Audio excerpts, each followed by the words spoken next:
오늘 말씀은 온유에 대한 말씀이에요. 온유에 대한 말씀인데 이 말씀을 묵상하면서 여러 가지를 생각해 봅니다. 저희 집에는 세 자녀가 있는데 다 지금 10대입니다. 다 10대이기 때문에 이 아이들을 양육하는 데 있어서는 좀 지혜가 필요할 때가 참 많습니다. 그래서 저도 중고등부 사역도 해봤고 청년부 사역을 해봤기 때문에 부모로서 이 아이들을 어떻게 양육할까 고민을 많이 하는데, 그 중에 하나의 그냥 개인적인 방법은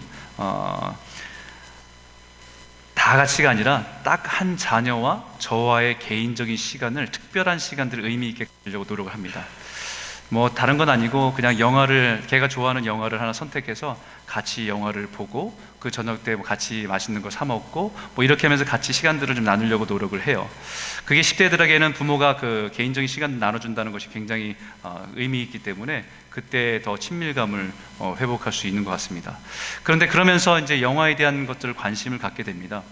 그리고 부모가 아니어도 그 10대가 되면 또 영화를 굉장히 많이 친구들과 많이 보게 되는데, 그래서 그런 무슨 영화를 보는가 궁금하기도 하고 또 이렇게 살펴보기도 하고 또 제가 그 영화를 또 보기도 하고, 그래서 아이들이 보고 있는 문화가 어떤 것인지를 많이 이렇게 헤아리고 파악해 보는데, 한 가지 요즘에 제가 발견하는 사실은 영화의 트렌드나 드라마의 트렌드가 많이 바뀌고 있다는 거예요.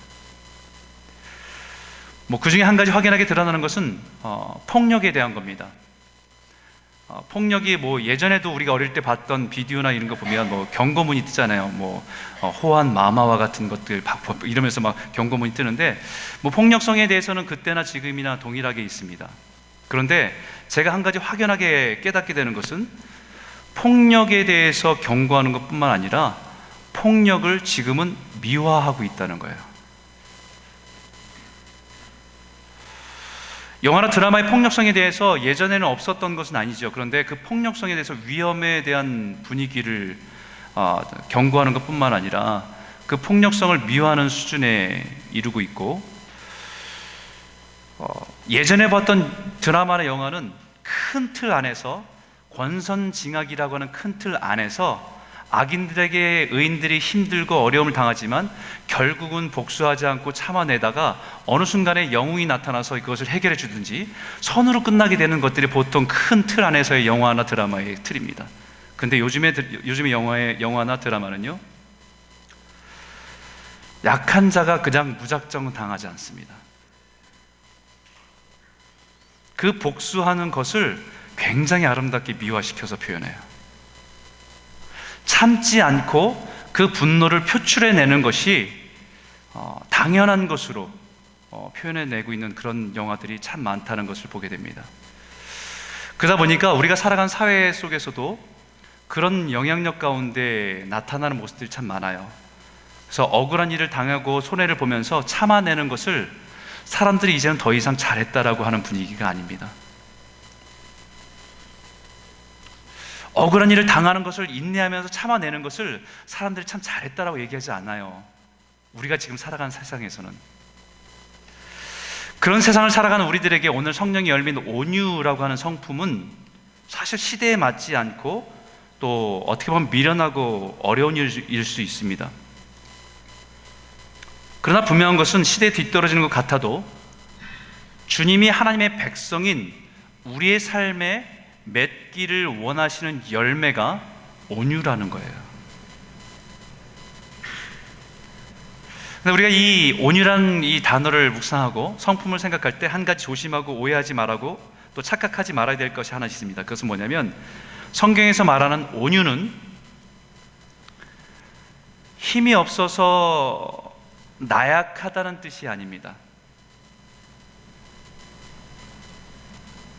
열정이 없어서 소극적인 태도를 나타내는 것을 온유라고 하지 않습니다. 어떤 일에 그냥 차지도 않고 덥지도 않아서 미지근한 그런 미온적인 태도를 온유라고 말하지 않습니다. 어떤 일에 대해서 참여하지 않고 무관심한 상태, 튀지 않으려고 다른 사람과 함께 대중심리에 묻어서 가는 그것을 온유하다고 얘기하지 않습니다. 비겁한 것을 온유하다고 말하지 않습니다. 힘이 없어서 무기력한 상태들, 비겁한 상태, 나약함을 온유하다고 말하지 않는다는 거예요. 온유하다는 이 말은요, 헬라어로는 프라우스라고 하는 단어입니다. 프라우스. 점잖다, 겸손하다, 사려 깊다, 이런 뜻입니다. 영어로는 humble이라고 하기도 하고 또 meekness라고 하고 gentleness라고도 합니다. 이 온유란 명사는 프라우테스라는 단어인데 그저 무기력해서 병들고 힘없는 상태를 말하는 온유가 아니라 힘은 있지만 된 상태가 온유입니다. 주인에 의해서 조절된 절제된 상태가 프라우테스라는 말이에요. 그래서 이 미크라고는 어원이 되는 말은 원래 의미 뜻은 잘 길들여진 야생마, 말, 이런 뜻입니다. 통제된 힘을 의미하는 것이지 힘이 없어서 무기력한 것을 말하지 않습니다. 힘이 넘치고 거친 야생마와 같지만 주인을 만나서 길들여진 훌륭한 명마와 같은 것이 온유라는 거예요. 야생마와 힘이 있어서 빠르고 강하지만 그 힘이 통제가 되지 않을 때는 아무 소용이 없습니다. 오히려 파괴적입니다. 근데 그것이 주인의 손에서 잘 길들여지면 전쟁에 유용한 명마가 되는 것처럼 우리의 갖고 있는 성품이나 우리가 갖고 있는 열정이나 이런 에너지가 하나님 안에서 잘 다듬어져서 그분의 뜻 안에서 훈련된 성품이 온유라는 거예요. 여러분, 세계 전쟁의 역사 속에서 훌륭한 명마들이 참 많이 있습니다. 그 중에 이 부케팔로스라고 하는 명마가 있습니다. 부케팔로스, 이 이름 자체는 무슨 뜻이냐면 황소머리다라는 뜻이에요. 그래서 이 말이지만 머리가 되게 커요. 그 가운데 점이 있습니다. 그래서 마치 점이 뿔처럼 보여갖고 또 힘이 엄청나게 세기 때문에 아무도 이 말을 통제할 수 없는 야생적인 말이었습니다. 날고 기는 사람들이 이 말을 길들여 보려고 타보려고 했었지만 아무도 이 말을 등 위에 올라탄 사람이 아무도 없었어요. 근데 역사 속에 보니까 알렉산더라고 하는 그 사람이 소년일 때 이 말이 막 흥분해서 뛰는 걸 보니까 가만 보니까 이유가 있었습니다. 그 이유가 뭐냐면 그 말이 움직이는 그림자를 보면서 두려워하고 그것 때문에 흥분한다는 사실을 발견하고 그림자가 비치지 않는 각도에서 그 말에게 다가가 자기가 그 말을 사랑하는 것을 자기 마음을 표현함을 통해서 그 말이 그 알렉산더한테 길들여지는 예화가 있습니다. 그리고 최초로 그 말에 올라타서 달리게 된 주인이 됩니다. 그 말이 유명한 부케팔로스라는 말이에요. 주인을 만나기 전까지는 그 말의 힘은 조절되지 않고 파괴적이었지만 주인을 만난 이후에는 에서 잘 길들여진 명마로서 태어나게 된 것입니다. 바로 온유라는 말 이 자체가요 그런 뜻이에요. 성령 안에서 잘 다듬어진 성품. 그러니까 성령의 열매의 온유는 내 삶의 주인이 되신 하나님께 내 인격이 다듬어지고 내 기질과 내 성격을 내 중심이 아니라 내가 주인이 아니라 하나님이 주인이시기에 그분의 손에 다듬어지도록 맡겨서 훈련된 성품이 온유라는 말입니다. 주 안에서 순종하는 훈련을 통해서 맺게 되는 성령의 열매가 온유입니다. 다시 쉽게 얘기하면요, 아주 간단하게 얘기하면 주 안에서 고집 꺾기입니다. 우리는 어느 성이 고집이 세다 이렇게 얘기하는데 사실 고집 없는 사람은 없어요. 다 자기 주관이 있고 자기 생각이 있고 고집이 있죠. 더구나 이민 생활을 하는 이민 사회를 살아가는 이민자들은 각자가 다 고집이 있습니다. 얼마나 여러분 했으면 나라까지 등을 지고 우리가 이곳까지 찾아올 정도의 자신의 주관이 분명한 사람들 아니겠어요? 그런데 온유라고 하는 것은요, 자기의 생각과 맞다고 올바르다고 생각하는 것조차도 하나님께 맡겨서 그분이 다스리도록 내어드리는 것이 온유예요.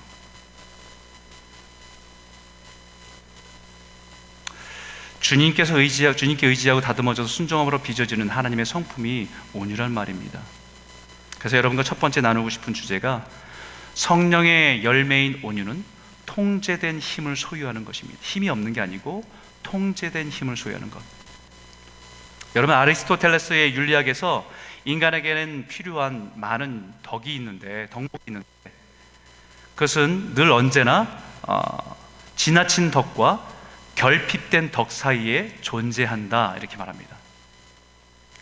어떤 윤리적인 덕목, virtue라고 하는 덕이 있는 것이 과도해도 안 되고 결핍이 있어도 안 되고 중요한 밸런스를 가질 때 가장 아름답다는 겁니다.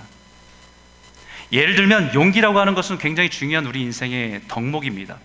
근데 이 용기에 결핍이 생기면 비겁함이죠.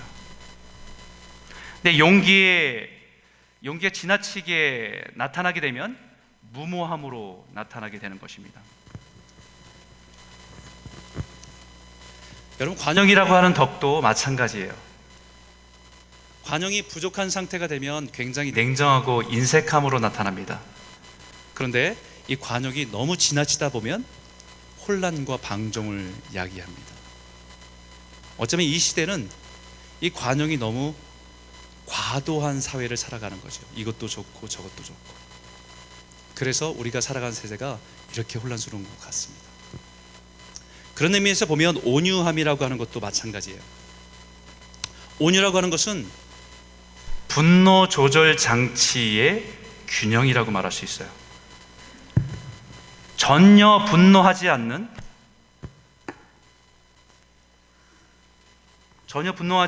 문능력 사이에 위치한 것이 온유입니다. 다시 말하면 온유함은요, 옳은 일을 위해서, 옳은 사람을 위해서, 옳은 순간에 적절한 시간 동안 분노하는 사람이 온유한 사람입니다. 분노하지 않는 사람이 온유한 사람이 아니라 옳은 일을 위해서, 옳은 사람을 위해서, 옳은 순간에 적절한 시간 동안 분노하는 사람이 온유한 사람이에요.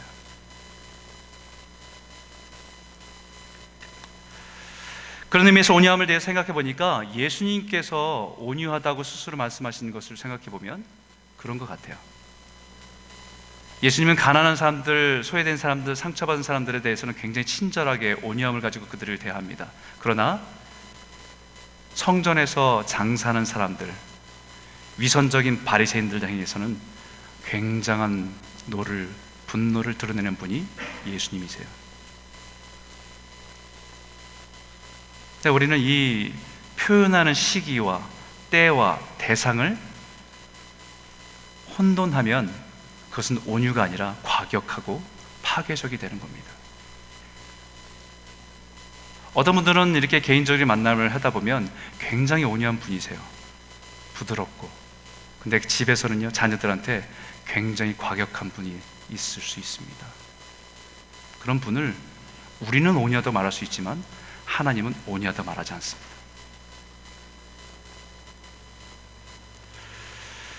예수님께 스스로 우리에게 말씀하신 말씀이 있어요. 이런 말씀을 주셨어요. 우리 같이 한번 읽어볼까요? 함께 읽겠습니다. 시작. 나는 마음이 온유하고 겸손하니 나의 멍에를 메고 내게 배우라. 그리하면 너희 마음이 쉼을 얻으리니. 여러분, 예수님께 스스로 온유하고 겸손하다고 말씀하셨습니다. 사실 우리가 일반적으로 생각해보면 자기가 자기 스스로 자신을 가리켜서 온유하다고 겸손하다고 말하면 사실은 교만하다고 생각하기 쉽죠. 제가 여러분들 앞에서 저는 온유합니다, 겸손한 사람입니다 그러면 아마 비웃을 사람들이 굉장히 많을 것 같아요. 그리고 저 목사는 교만하네 이렇게 생각할 겁니다. 왜냐하면 온유와 겸손은 말한다고 이루어지는 게 아니기 때문에요.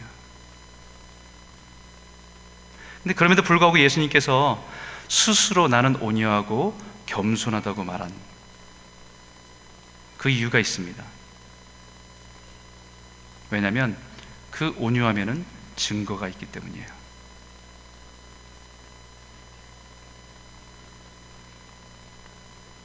그 온유함의 증거가 뭐냐면요, 멍에라는 거예요.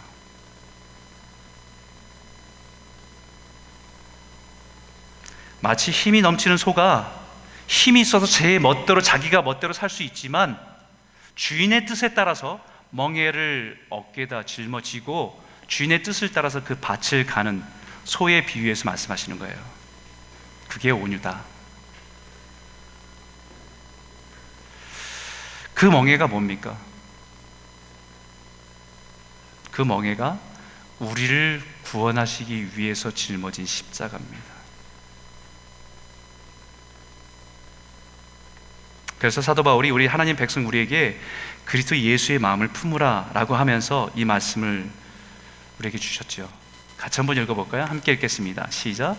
그는 근본 하나님의 본체시나 하나님과 동등됨을 취할 것으로 여기지 아니하시고 오히려 자기를 비워 종의 형체를 가지사 사람들과 같이 되셨고 사람의 모양으로 나타나서 자기를 낮추시고 죽기까지 복종하셨으니 곧 십자가에 죽으심이라. 힘이 없어서 멍에를 메신 것이 아니고요, 하나님과 본체 같으시고 동등되신 분이지만 그 권세와 힘을 사용하지 않으시고 아버지의 뜻을 따라서 낮고 낮은 인간의 모습으로 오셔서 십자가를 지고 그것을 감당하신 모습이 온유함이라는 거예요.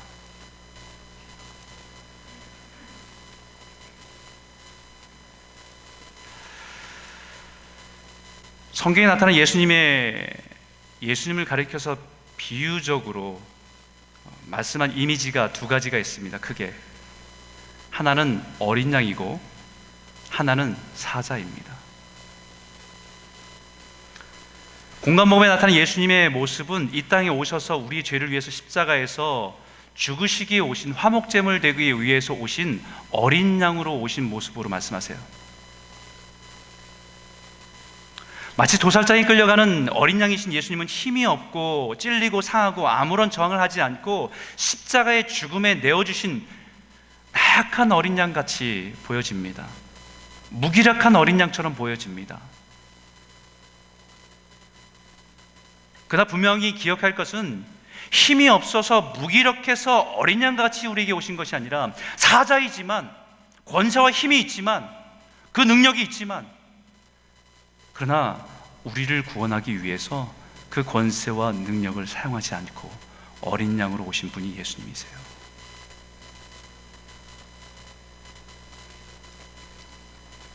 사자와 같은 강력한 힘을, 권세를 가지신 분이 하나님 아버지의 뜻을 따라서 어린 양으로서 이 땅에 오신 것이 온유입니다.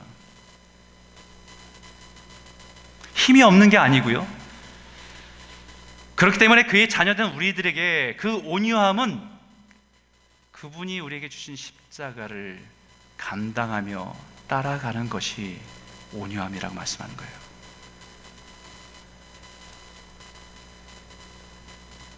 십자가를 따르는 삶이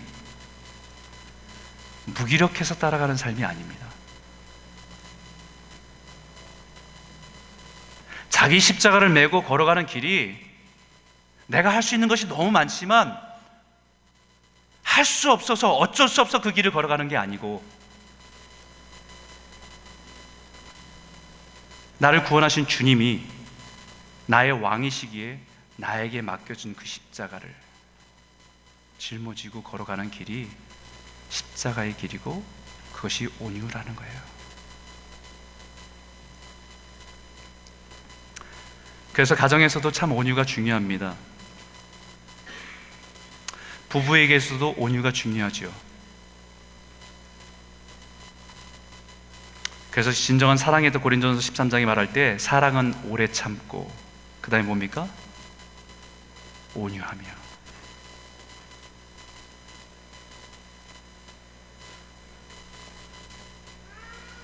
남편이 가지고 있는 자기의 힘을 가지고 모든 분노를 쏟아낸다고 한다면 그 가정은 세워지지 않습니다. 아내가 자기가 상처받은 그 감정대로 남편에게 쏟아붓고 자녀들에게 쏟아붓는다 한다면 그 가정은 세워지지 않습니다. 쏟아부을 수 있고 힘으로 억제할 수 있지만, 그러나 내 인생의 주인 되신 주님 앞에 내가 남편으로서, 아내로서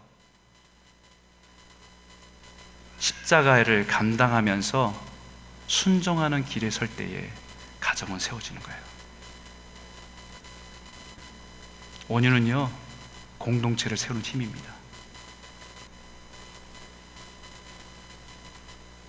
가정에서, 교회에서 각자의 기질과 성격이 있지만 그 기질대로, 성격대로 살지 않고 나를 다듬으시는 주님께 맡겨서 그분이 인도하시는 대로 내 삶을 들여서 순종할 때에 가정이 세워지고 교회가 세워지는 거예요.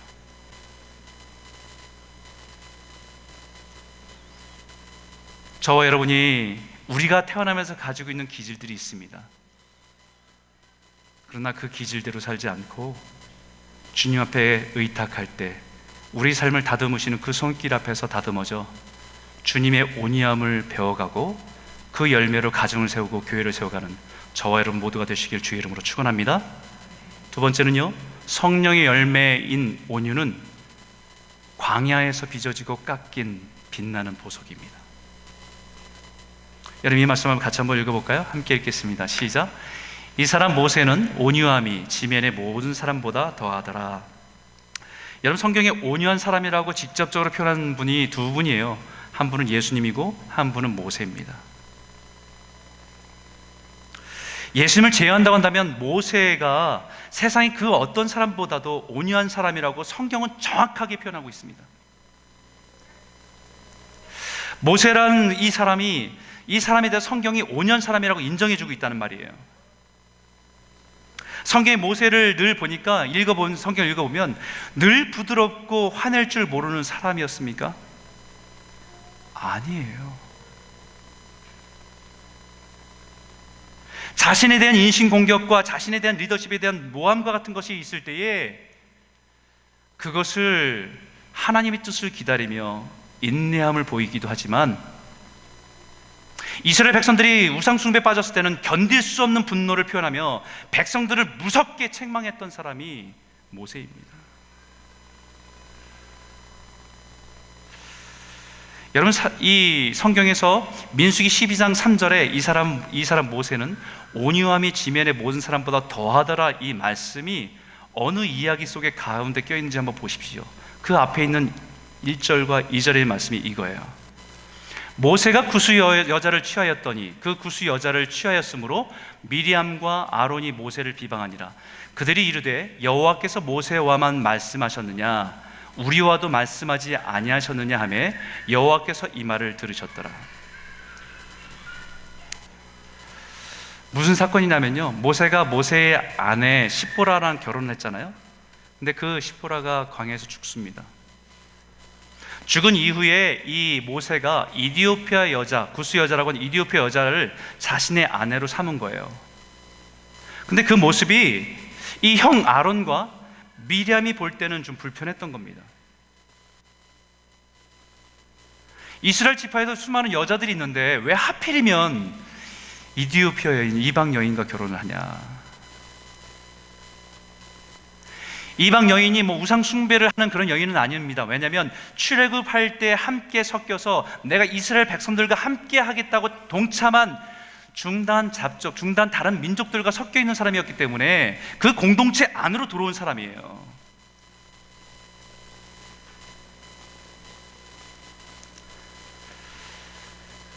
그런 여인이긴 했지만 이 미리암과 아론이 볼 때는 조금 불편했던 겁니다.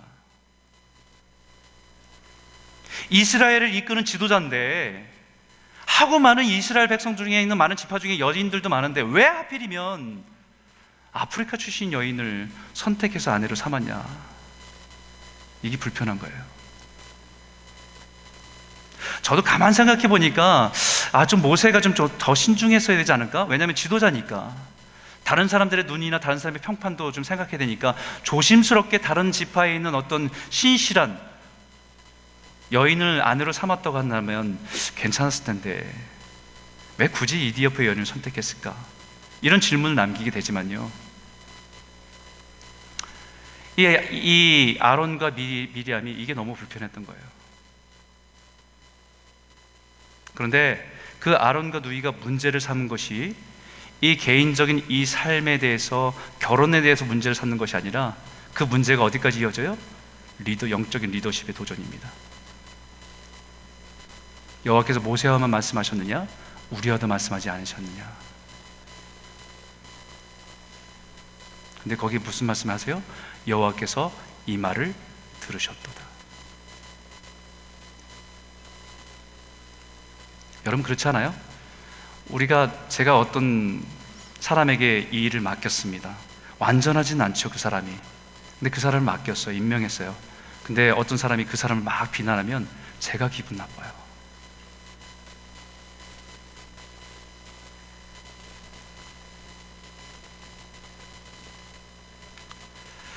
그 비방을 들으시고 3절에 이렇게 말씀하십니다. 그 결과가 뭐냐면 미리암이 문둥병에 걸리게 돼요. 그냥 사람 같으면 자기를 비난했던 사람이 문둥병에 걸리면 속이 시원할 수도 있겠지요. 근데 모세는요, 하나님께 부르짖고 기도합니다. 하나님, 고쳐주십시오. 자신을 비난하고 자신의 영적인 권위가, 영적 리더십이 없음을 무시하는 그 사람들을 향해서 하나님 고쳐주십시오.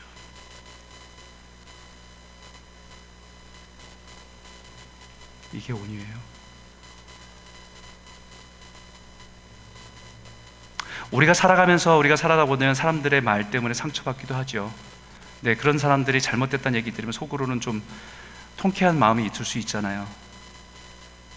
네, 하나님은 그 마음에 하나님 그분을 불쌍히 여겨주세요. 자기를 욕했던 사람, 자기를 비난했던 사람, 자기를 무시했던 그 사람을 향해서 하나님 그 사람을 치료해 주세요. 돌봐주세요. 그게 온유입니다.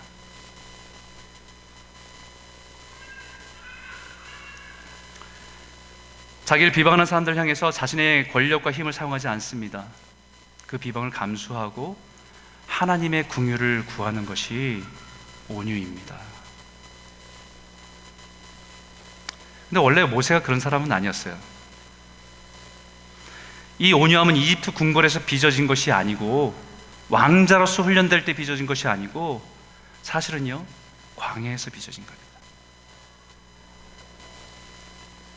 모세가 이집트의 왕자로 있을 때는 자신이 히브리 사람인 것을 알았을 때에 그의 인생 속에 일어난 일을 이렇게 기록하고 있습니다.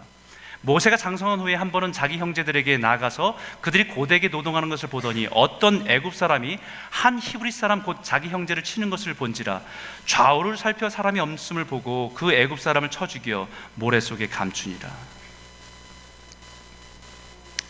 이집트 왕자로 자라면서 자기가 히브리 사람이라는 것을 알게 됐어요. 그러니까 이제는 히브리 사람 보니까 자기 동족 같은데 동족을 해하는 모습 보니까 화가 나는 겁니다. 자기가 갖고 있는 권력과 힘을 가지고 그것을 제압합니다. 이것은요, 조절되지 않는 힘이에요.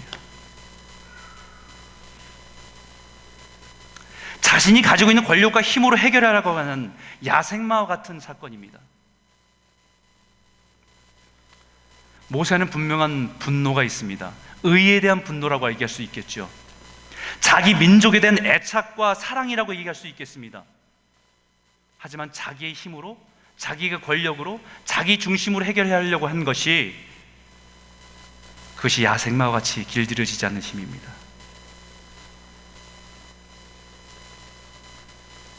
그랬던 그가 이스라엘 백성들을 이끌고 나올 때는 온갖 비난과 비방을 감당해냅니다.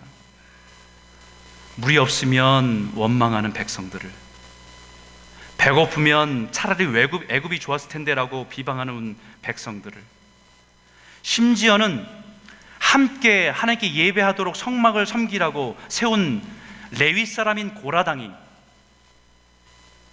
250명과 함께, 지도자인 250명과 함께 반역을 일으킬 때조차도 자기의 권력과 자기의 힘을 사용하지 않습니다.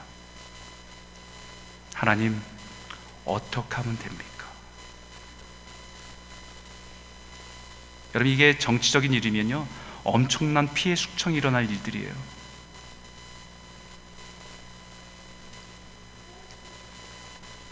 하나님께 엎드려 부르짖고 기도하죠. 그리고 하나님이 행하시는 일을 바라보면서 자기가 순종할 일을 순종합니다. 그것이 모세 인생에서 변화된 온유함이에요.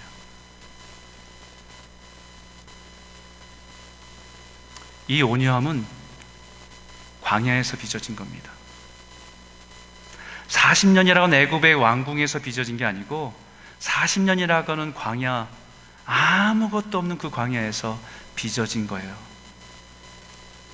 그 광야에서 그때까지 자부했던 이집트 왕자의 권력이 무의미해지는 시간이 광야입니다. 자신이 그렇게 의지했던 재물이 아무 소용이 없다는 것을 배우는 시간이 광야입니다. 그렇게 자신이 믿었던 건강조차도 하루하루 살아간 삶이 하나님께 달려있음을 깨닫게 되는 시간이 인생의 광야입니다.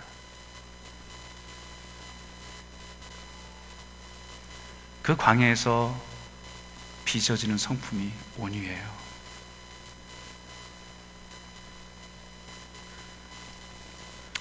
오늘 우리 가운데 고난의 시간을 통과하는 분이 있다고 한다면, 인생의 광야 같은 시간들을 지나가는 성도님들이 있다고 한다면,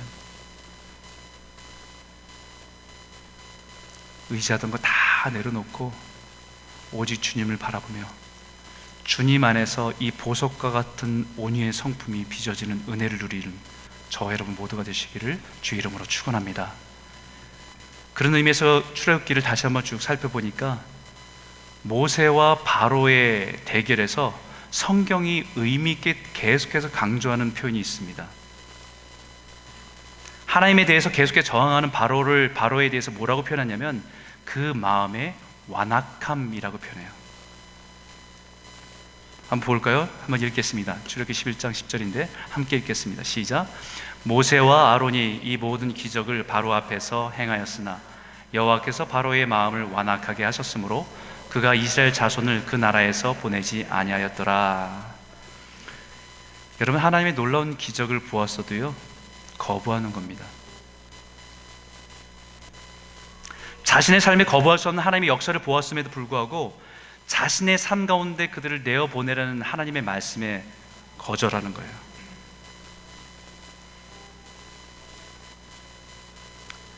여러분, 완악함은 자기 중심으로 가득한 상태가 완악함이에요. 성질 고약하고 이런 게 아니고 하나님이 아닌 내 생각과 내 주장과 내 마음으로 꽁꽁 쌓여 있는 것이 완악함입니다. 궁중의 세상의 최고의 제국의 왕이 나라는 그 자부심이 하나님의 말씀을 거부하는 완악함이 되는 거예요. 눈으로 그 기적을 보았음에도, 9가지 기적을 보았음에도, 그래서 온유함의 반대는 강함이 아니고요, 자아충만이에요. 자아로 가득한 겁니다. 자기 생각과 자기 고집과 자기 감정으로 가득 차인 상태가 성경은 마음이 완고하다 혹은 목이 곧다 라고 표현합니다.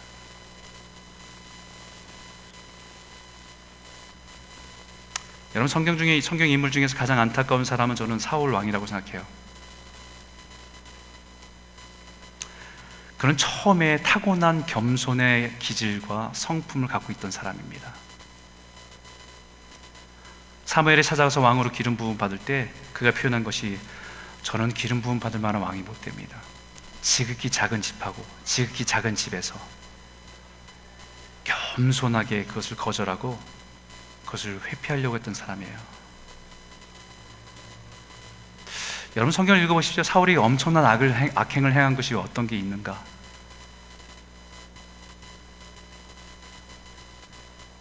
그렇게 많지는 않더라고요.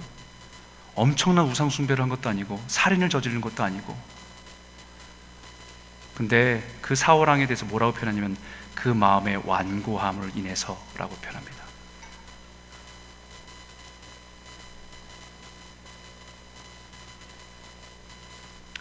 그래서 그 모습을 보고 사무엘을 통해서 그 사울 왕에게 분명히 말씀하세요.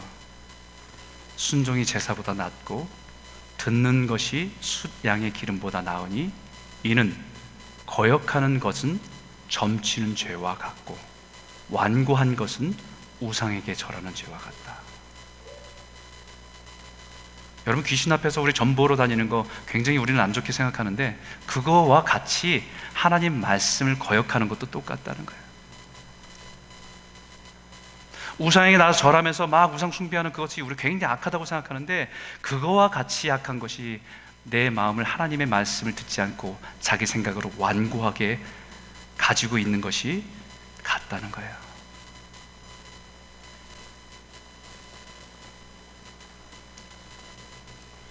사울왕이 엄청난 우상숭배를 악을 행하지 않았습니다.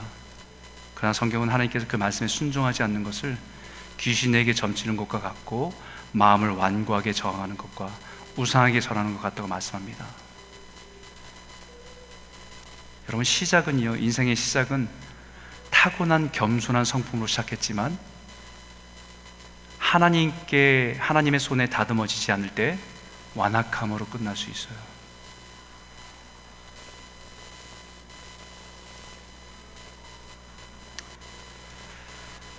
타고난 부드러운 겸손한 성품이 온유가 아니라 인생의 고난을 통과하면서 하나님을 의지할 때 우리 안에 역사하신 주님이 만지시는, 다듬으시는, 빛나게 하시는 성품이 온유입니다.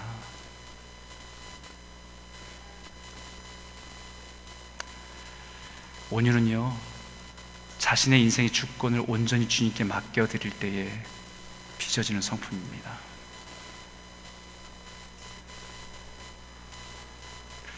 저는 이 말씀을 묵상하면서 저의 인생을 돌아봤어요. 목사 안수를 받을 때 정말 저는 그 자격이 없습니다라고 고백하면서 회피하고 미루려고 하고 자격 없음을 누구보다도 깨달은 사람이었어요.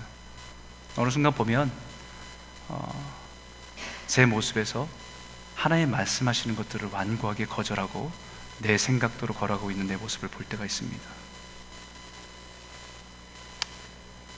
저뿐만이겠어요? 여러분들 집사든 권사든 어떤 직분이든 하나님 여러분들에 맡겨주실 때 하나님, 저는 그것을 감당할 만한 사람이 아닙니다라고 겸손하게 그것을 두려운 마음으로 임했던 사람들이 어느 순간 우리들의 마음이 딱딱해져 갔고요, 사울과 같은 모습으로 살아가고 있는 것은 아닌가. 그럼 한 가지입니다. 성령님께서 성령의 쟁기로 내 마음을 갈아엎어 주십시오 라고 고백하는 것밖에 없어요.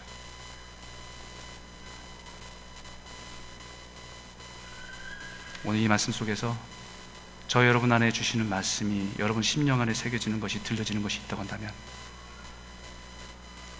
우리의 생각의 완고함을 버리고 성령님께 의탁해서 아프지만 성령의 쟁기로 내 마음을 갈아엎으셔서 돌을 제하시고 가시를 제하시고 부드러운 마음으로 하나님의 말씀이 내 안에 심령으로 자랄 수 있도록 나를 다스려 주십시오라고 기도하며 주 앞에 나아가는 저와 여러분 모두가 되시길 주의 이름으로 축원합니다.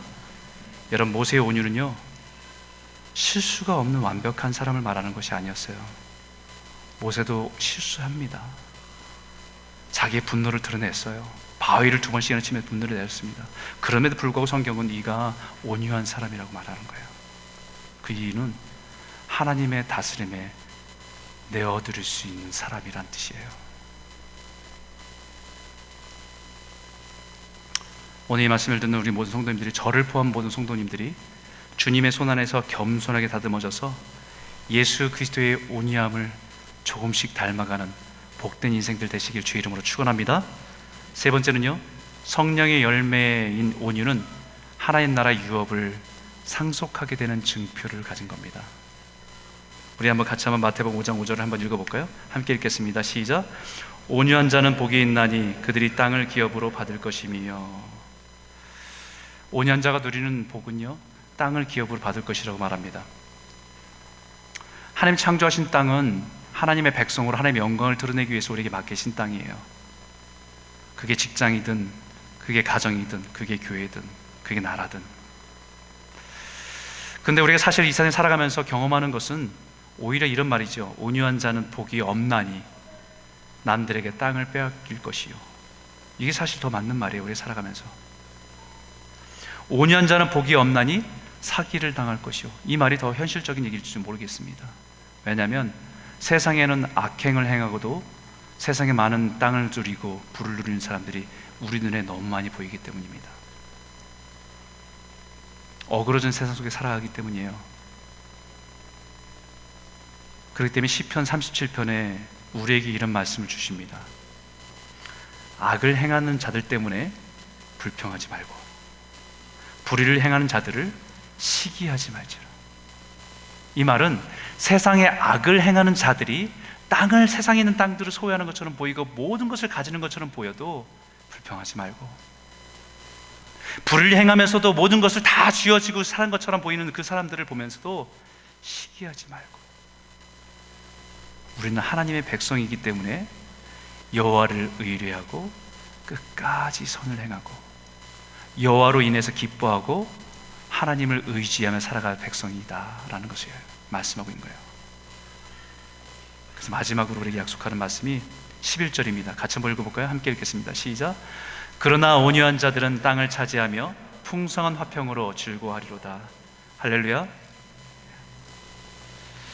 그럼에도 불구하고 온유한 사람이 결국은 땅을 차지한다는 말씀이에요. 이 땅은 이 땅에 있는 땅이 아니라 새 하늘과 새 땅, 하나님의 나라의 통치 가운데, 다스림 가운데 들어간다는 약속입니다. 그렇기 때문에 예수님께서는 이런 연약함과 한계를 가지고 있는 우리들에게 약속한 말씀이 있어요. 이 말씀인데 우리 한번 같이 한번 읽어볼까요? 함께 읽겠습니다. 시작. 수고하고 무거운 짐진 자들아 다 내게로 오라. 내가 너희를 쉬게 하리라. 나는 마음이 온유하고 겸손하니 나의 멍에를 메고 내게 배우라. 그리하면 너희 마음이 쉼을 얻으리라.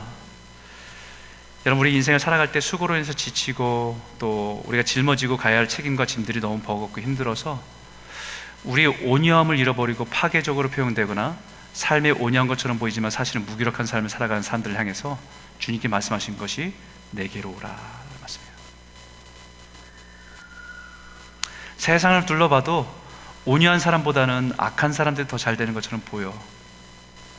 그래서 끝까지 온유함으로 살아내기가 버겁지요. 그 사람들에게 내게로 오라 말씀하시는 거예요. 예수님이 삶 속에 보이시는 온유하심과 겸손하심으로 우리를 품어주시고 그 예수님 안에서 우리가 그 온유함을 배워가도록 가르치도록 주님이 우리를 이끌어 주신다는 약속입니다. 우리 이 땅에 살아가면서 참 어그러진 세상을 살아가지요. 온유함을 가지고 살아내기가 참 힘들지요. 그러나 이 말씀 붙들고 어떤 환경과 어떤 스트레스가 가득한 순간에도 마음의 평정을 잃어버리지 않고 온유함, 내면의 에너지가 어떠한 엉뚱한 곳에 그 분노의 에너지가 폭발되지 않고 적절한 곳에 하나님의 뜻을 따라 순종하는 곳에 우리의 삶을 드릴 수 있는 그 온유함, 저와 여러분 삶 가운데 맺혀지기를 주의 이름으로 축원합니다. 우리 한번 이 찬양 같이 한번 드리고 한번 찬양해서 기도했으면 좋겠습니다.